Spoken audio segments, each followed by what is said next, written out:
Neki ljudi su kao voštane sveće. Diskretno se uvlače u naše živote i osvetljavaju svaku našu misao.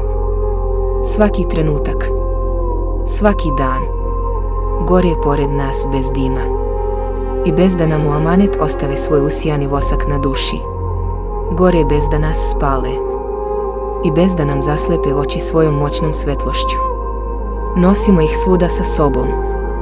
Prisutni su u našem srcu, duši i umu, a ne traže ništa za uzvrat. Žive sa našom srećom i bolom. Pomažu nam da lakše oslobodimo tugu.